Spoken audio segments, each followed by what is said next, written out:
Hello, my name is Gustavo, and today you're going to watch a masterclass about regenerative governance, a framework that introduces self-awareness with conscious relating into the collective decision-making processes for the holistic growth and integral success of the organizations that you belong to. I really wish you to please enjoy your content and to follow the channels if you want to engage more. Enjoy. We are first going to talk about what is not regenerative governance, to then say what actually is. I'm going to show you what is the path to it, and then we are going to do some liberating structures about the concept that we have previously done. This is going to be the most interesting part for you guys, I really hope, and it will be for me, because this is what I'm more interested to realize, to understand what are your impressions, what are your feelings about what we're talking about, and to give you guys an opportunity to dig deep into what we are actually reviewing this. Then we are going to hopefully collectively talk about what could be our step forwards. Let's just make some conclusions then. We are going to distribute some POAPs. So if you guys make it till then, it will be amazing. Proof of attendance protocols, just an NFT, a new NFT on your wallet for you to show off, like, yeah, I have been in that meeting that Gustavo led in December 2015, in 30 years from now. And bonus, if we have time for that, I will introduce you to the coherent colony. It's a DAO tool that I've been using for current value in the different initiatives that we are leading forward. So let's start a little bit with what inspired me to bring this concept forward. First, we know what how democracies have failed, how they are not fulfilling to be the form of governance that distributes power to its people, because usually we just tend to delegate all this power to one person that we know that they won't fulfill the promise that they have been sharing during the campaigns. Then DAOs. DAOs, I've been in DAOs since 2018, 2017, or even before that, even without knowing that concept per se.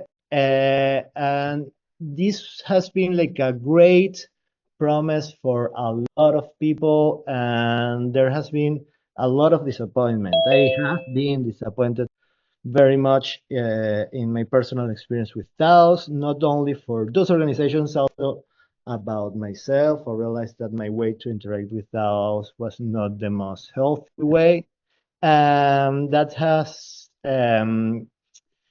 made me learn a lot and integrate a lot of knowledge that I'm really willing to share during this course, because yeah, regenerative governance will be about actually creating a whole full course for us to dig deeper in all of this. The meta crisis, that's a crisis that is underlying to every single crisis around the world, which I deeply believe that is the lack of connection to each other, a lot of greediness around the world, a lot of even narcissism around the world that is just creating separation, disclosure. I don't know when I'm saying disclosure, and yeah, separation around people.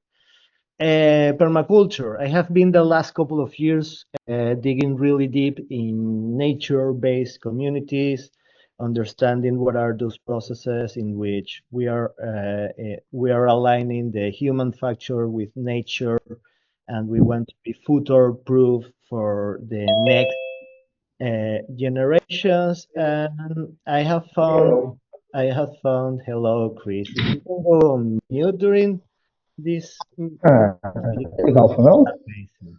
Thank It will have a Okay, maybe I can mute myself. Also, Gustavo, if you want to make us co-host, maybe we can help. Okay. I think Victor is co-host. He could help. And if Victor, if you identify that person that wants to be co-host, it will be super nice. So I can continue here.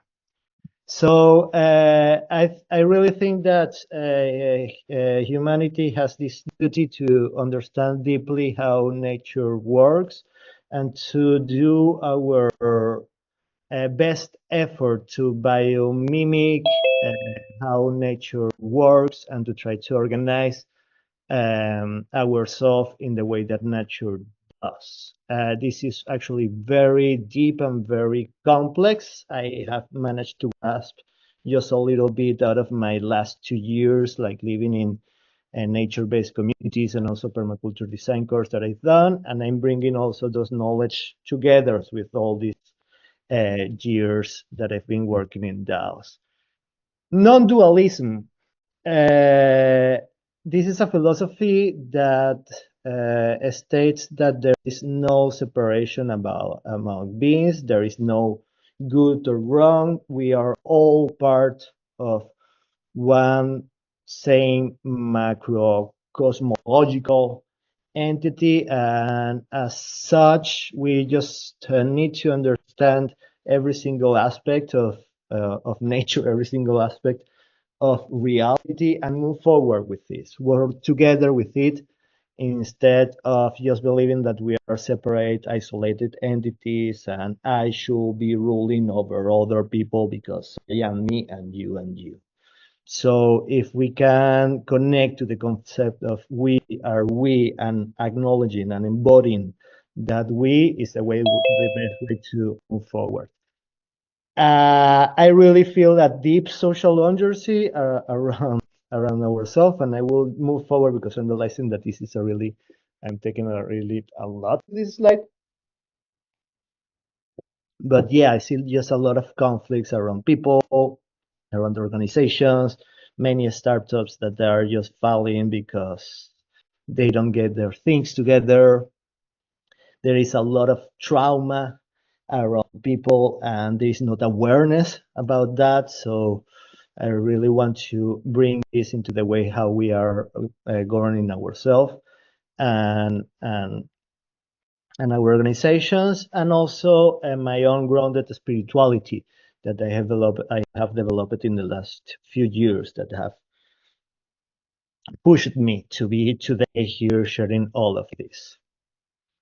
These are also some books that have been in my path that are also shaping a lot of what we are going to talk today, and many of them about leadership, other about organizations, and two of them about how to deal with conflict, because it turns that Gustavo Segovia in his career has been a very conflictive person, and is today I can say that I have learned a lot from that. I have taken more my calm. I have been more grounded in my own body, mind, and spirit, and as such, I really want to share my learnings here and to create new, more peaceful and transparent organizations. Here, I just want to talk about what are the shadows in especially in decentralized organizations, because since the rise of the DAOs and blockchains, there is this promise or this ethos about decentralizations, and people think that just with a really novel technology that allows people to, yeah, let's have some tokens and let's vote, and we don't need a vote, and so on, they will move forward and coordinate for the great of humanity. And no, that's not happening. A lot of hidden structures are embedded in DAOs, are embedded in decentralized organizations, and it's even worse because vertical hierarchies are there, but it's worse because they are not stated. They are really shadowed. There are just people that have a more loud voice than others, other people that they don't want to interact that much because they don't feel safe. It's better that this guy just share his stuff and so on. So this give a lot of room to have lack of accountability. They have toxic power games among them. They avoid conflicts also because if these people has intrinsically more power, more connections, more tokens, like, yeah, I just do my shit, sorry for the word, and I won't be engaged as I should, and we lost a lot of value in that process, because if people don't speak out loud the ideas that they have, we might indeed losing a lot of good ideas.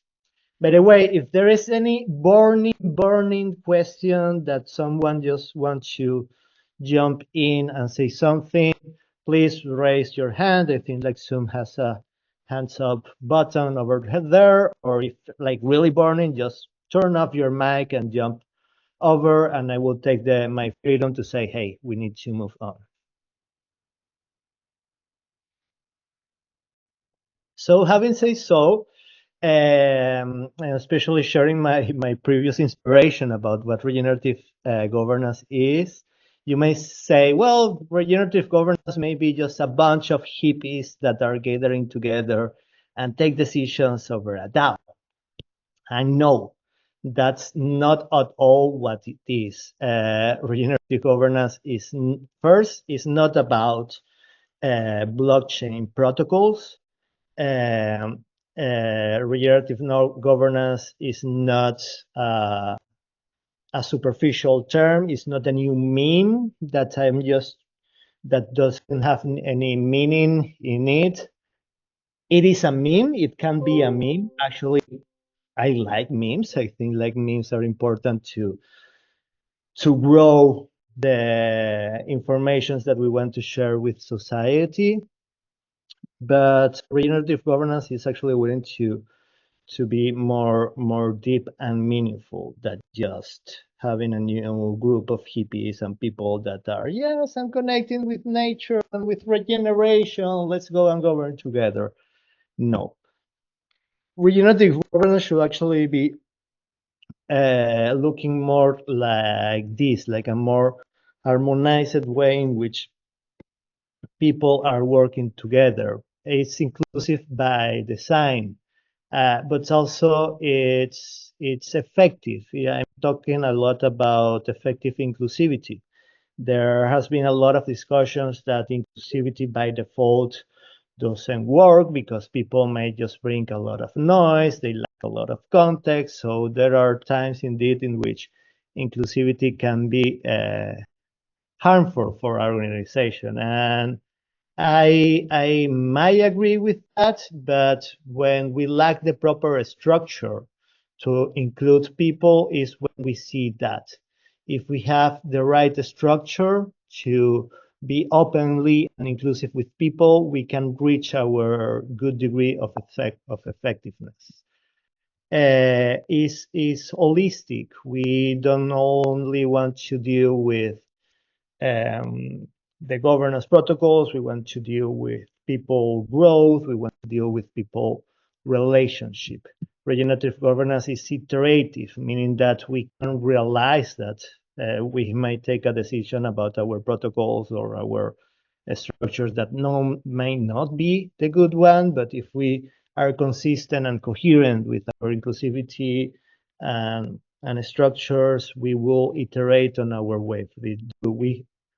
It's a humble concept. We really need to understand that governance is a really complex theme, that we won't always know how the future will be, but we just should take acknowledge of what we are able to do, how we are able to do, and learn from those occasions where we are not doing the right things, and adapting moving forward. We empower a lot the concept of self-accountability. We put the individual, the human, at the center of ReGov.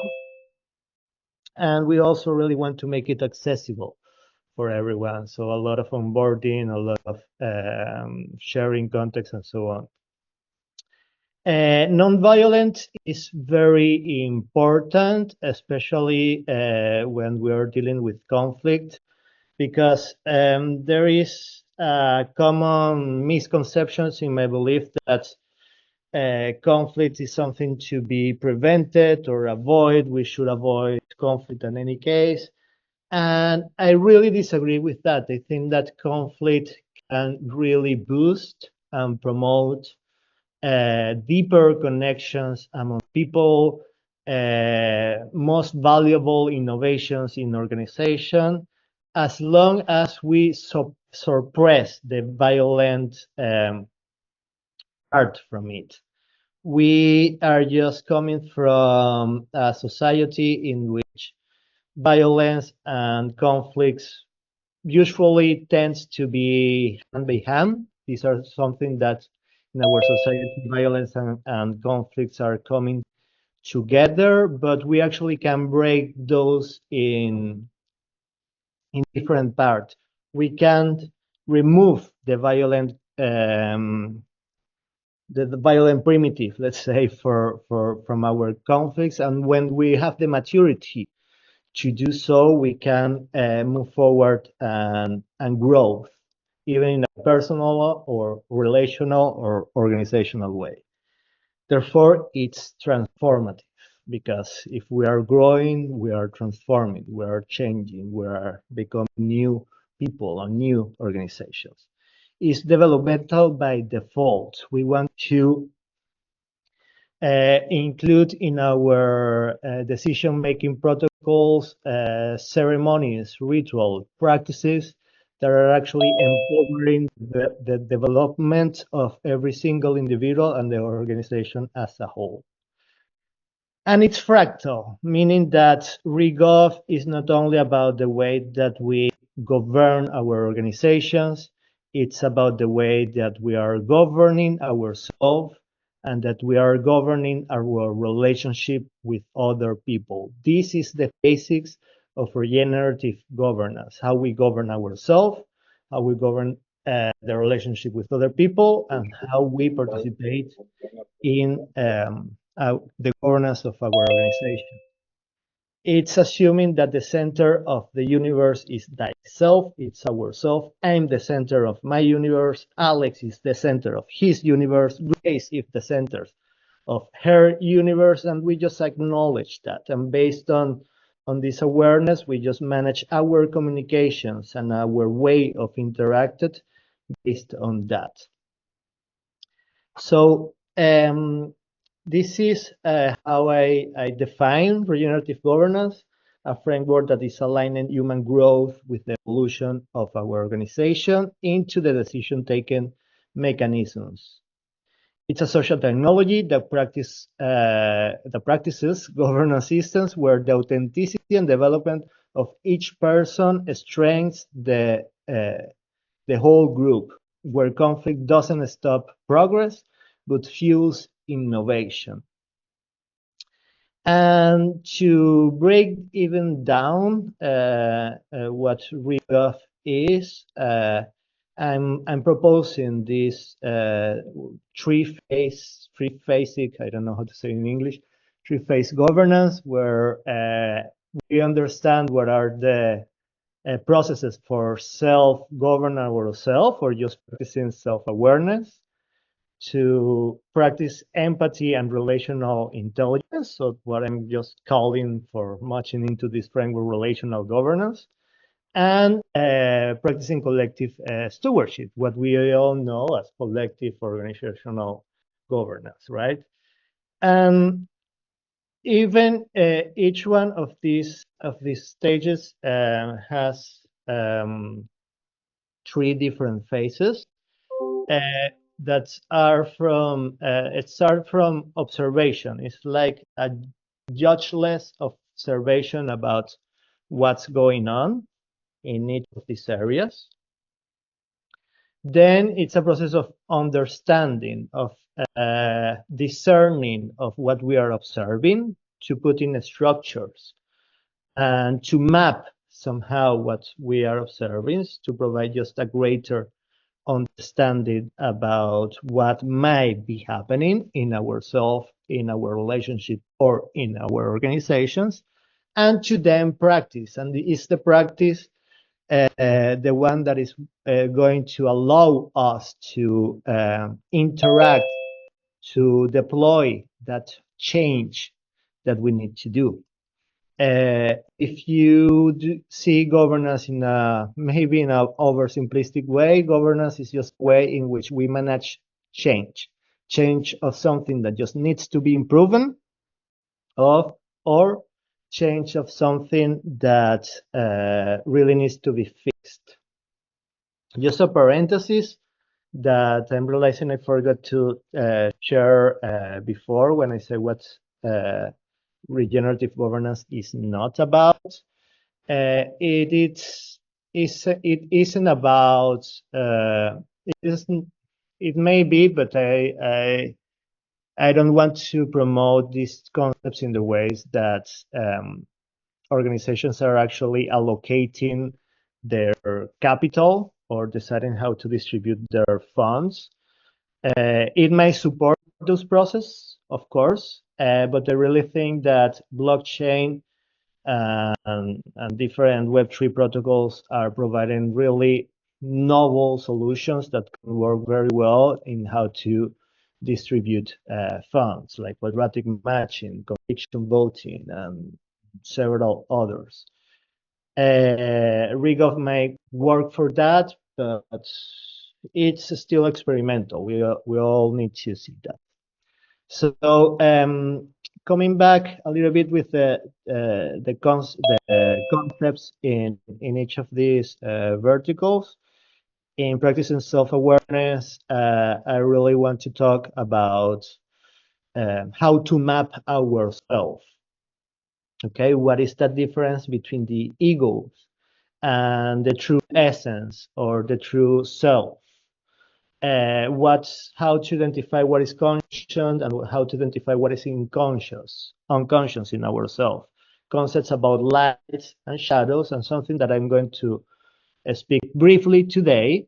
It's about what are the archetypes that I'm proposing for ReGov. Understanding archetypes, just universal patterns that can be classified into a group of labels, again, to understand better how we are behaving, what kind of values, what kind of belief we have. In terms of relational governance, I'm talking about, first, I'm just going to talk about listening. One of my first learnings in my organizational work that is more than 16 years, I believe. Yeah, 15, is that people don't listen. People just want to impose their agenda. People just want, I'm generalizing here, of course. It's not always like that. But coming from the really male-dominated culture where we are, people don't want to understand others, because in that process they might change their opinion, and they think they lost that intrinsic need of being right that our male-dominated culture is imposing that much. So what I call then radical listening, and I'm talking about deliberate belief. I have it down here, sorry. Okay, like discerning listening, empathic listening, non-listening listening, like even the fact of acknowledging that I'm not listening, I'm raising a flag like, hey, can you repeat that? I'm not listening is a form of actually willing to listening. And then radical is coming from reflective, active, deep, informational, critical, appreciative listening, and listening, even like just to remark that all of these type of listenings can be working in the same way. So in this course, I really want to talk about one of each.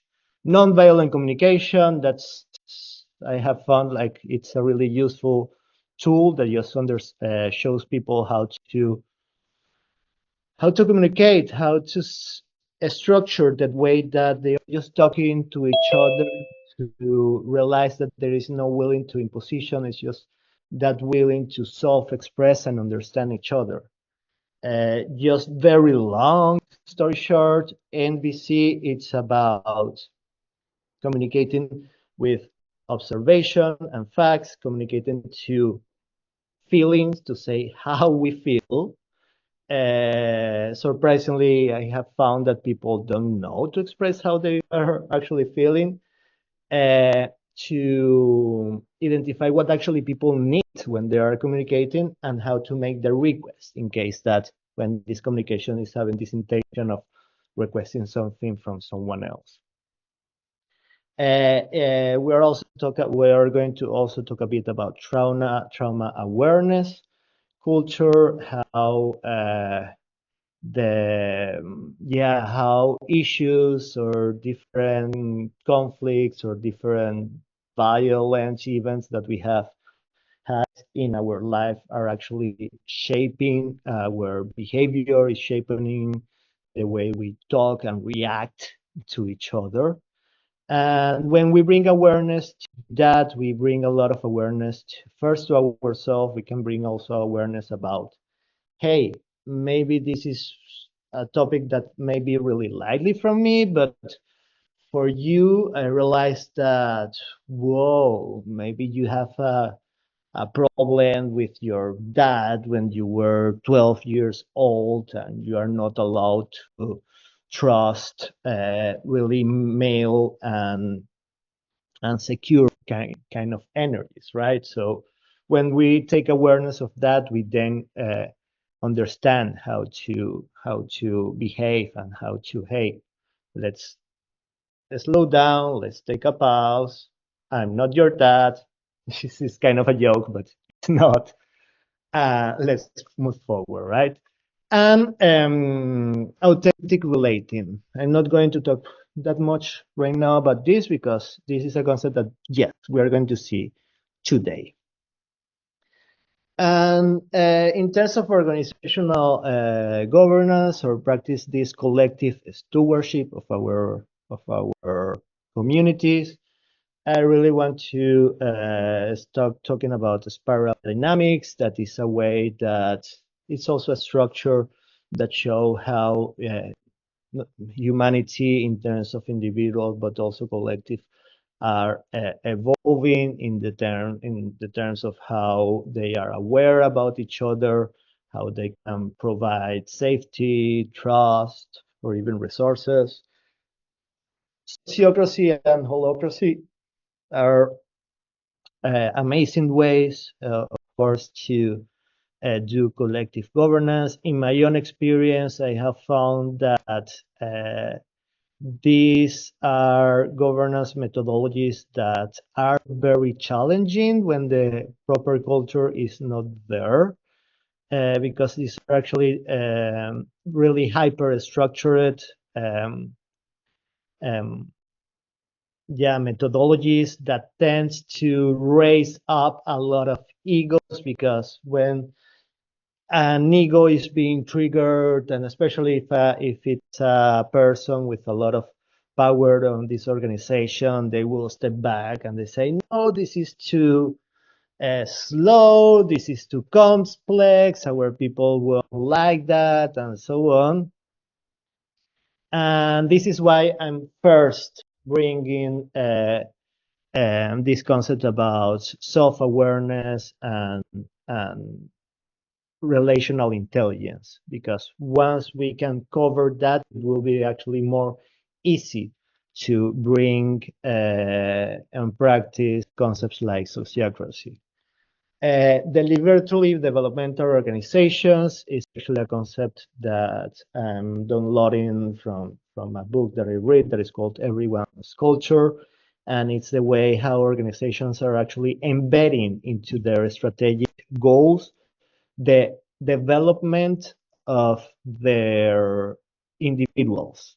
They propose coaching practices, they propose self-awareness practices, they propose a lot of structures that allows to evolve the collective awareness in a bottom-up way. So I really want to share a lot about DDoS and also formal consensus. That is a decision-making methodology that I really like a lot. I've been practicing it this last year, and it's really good also to disclose easily what are the conflicts present when an organization needs to take any decision, and it has a communicational structure where it's really easy to make individuals to not identify with the proposed or with the concern that they are raising in the organization. If you allow people, if this is also a very hyperstructure methodology, but it really, the way that the prompts are done, the way that the whole meetings are facilitated is like super easy to make people realize like, hey, please don't take this personal. Yes, I know that this proposal is yours, that you work a lot here, but this is not about you. This is actually about the collective. So once the structure allows and empower this kind of modus operandi, it's actually possible to do consensus, and not only in a little scale. This can work also at a high scale. But again, these are just concepts that are going to be there in the group. Just as maybe you are not seeing what I'm sharing here right now, because I think I'm only sharing my screen. Oh, we do are seeing the Figma if you see my the Safari? Luma, yes. Okay, so here what I'm proposing is just a way to continue this conversation in the next 3 months. Okay, I'm just calling other meetings for 2 meetings for January, 2 meetings for February, and 2 meetings for March, in which we can go deeper into one of these, into each of these phases of ReGov. And this is not going to be just Gustavo's talking. This is going to be mainly practice, or at least one of each 2 sessions. Like the second session, it will be about how do we practice what we have collectively learned in the week before. So just let me put the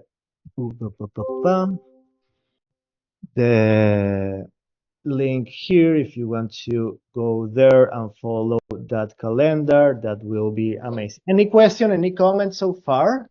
I know that I'm going fast, but there is still a lot that I want to do today.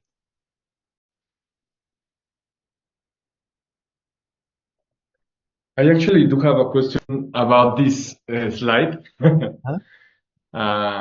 Yeah, I think it took me some time to understand maybe why you are dividing in these 3 levels. I'm understanding maybe that instead of a progression, you're comparing scales here, like personal, almost like personal, team, systemic, organization scale, but just like confirming, is there any like evolution that you're seeing from left to right, or is only like a different scale analysis?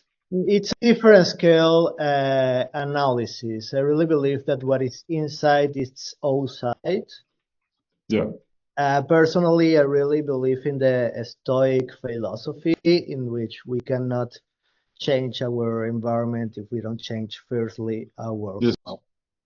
So this is what I'm proposing it from left to right. Let's start with the way that we are actually govern ourselves.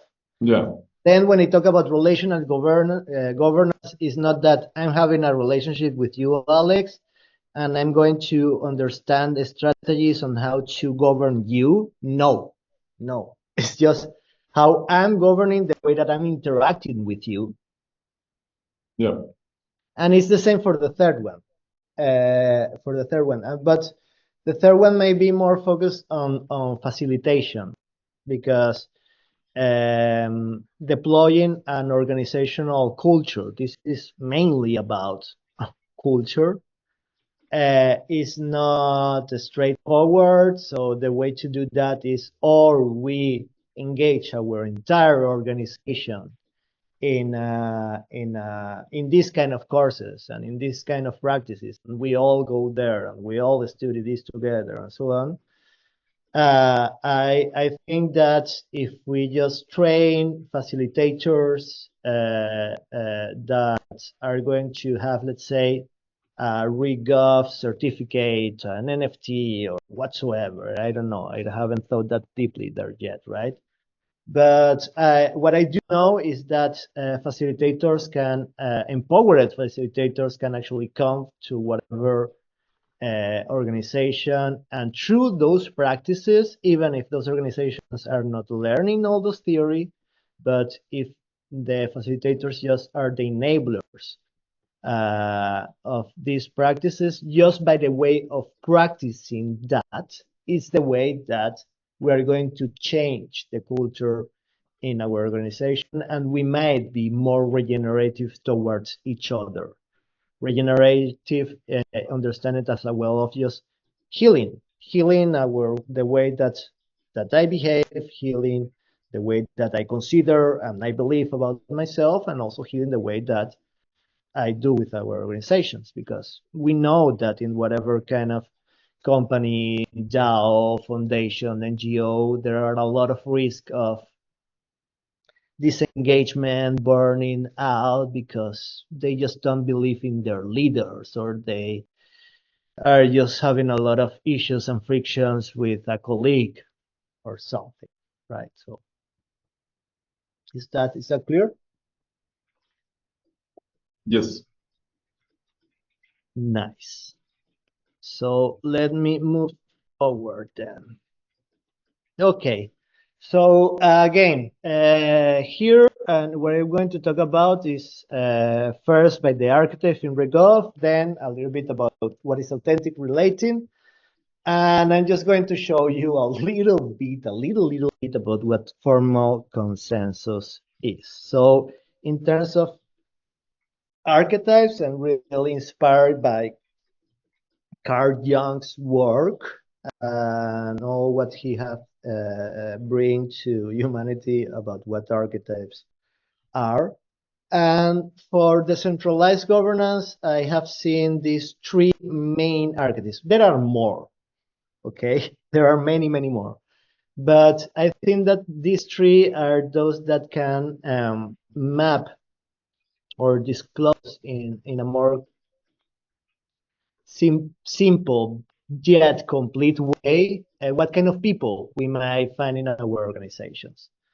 For example, we might have the alchemist. The alchemist is the change maker, the disruptor, that guy that wants to bring a lot of proposals, that wants to do a lot of new things, that is always promoting that energy. Let's do this, let's do this, let's do that.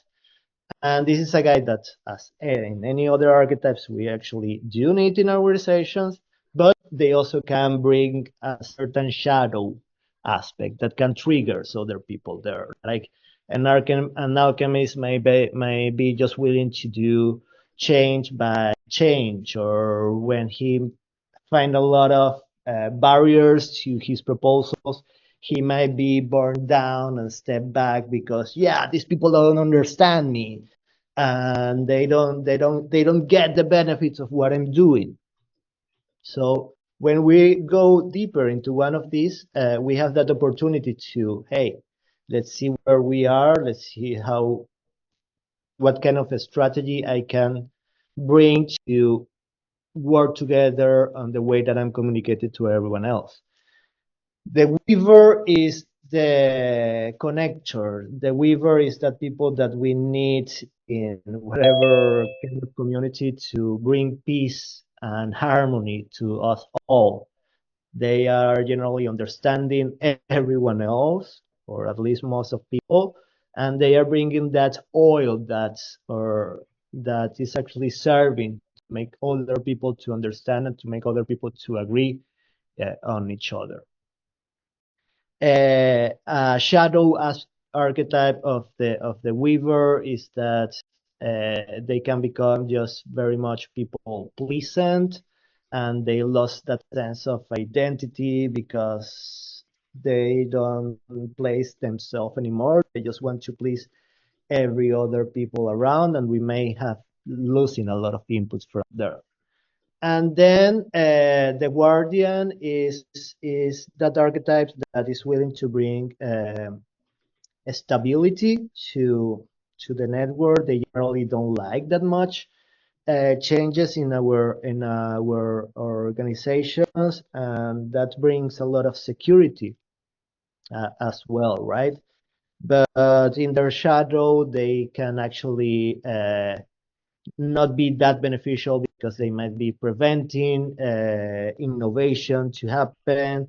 They might, just defend all the structures just for the sake of their fear to change, and they can really slow down, let's say, the path of whatever organization.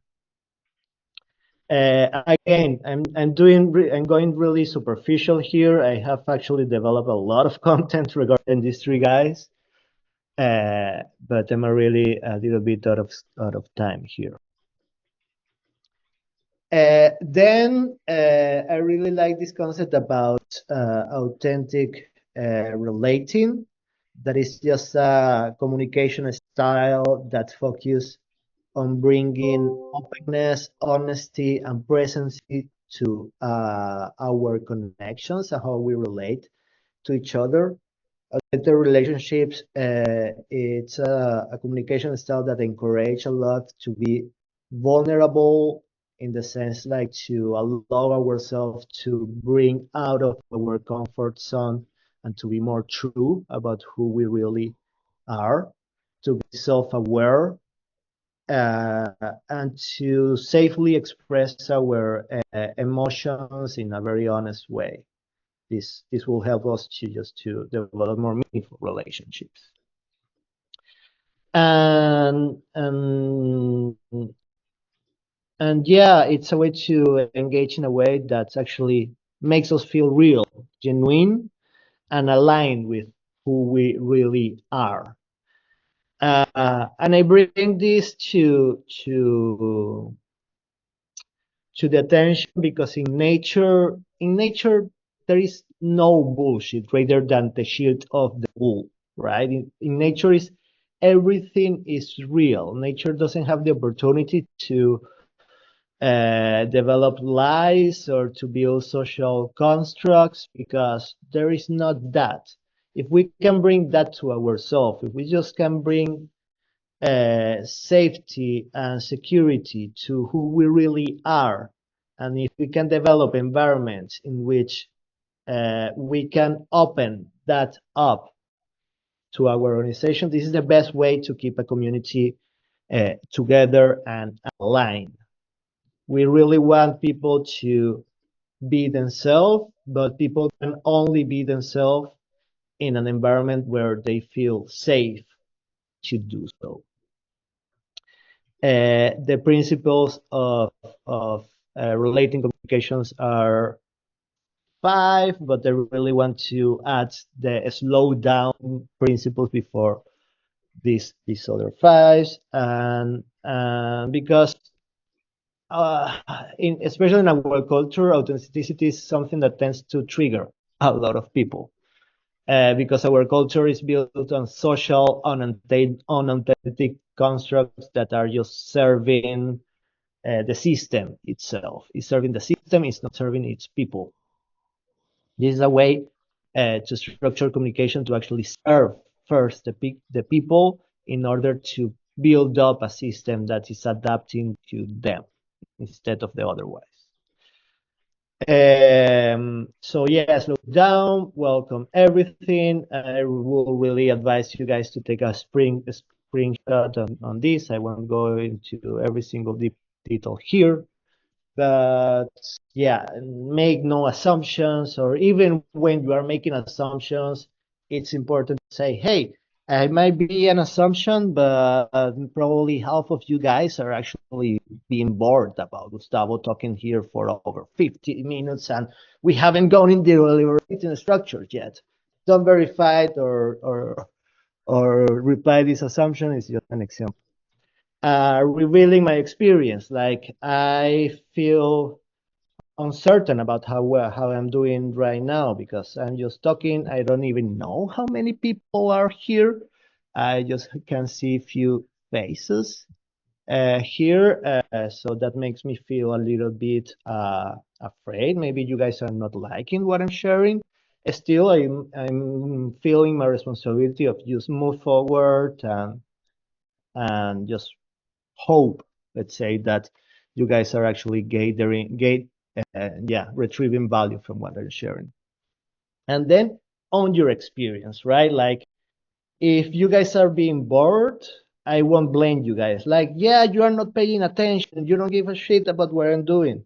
Hey, I just can own what I'm sharing. I can own that I might be just enthusiastic about sharing this too much, and I tend to talk even more than I should, because as a matter of fact, I'm also out of my time here. But I'm doing the best that I can.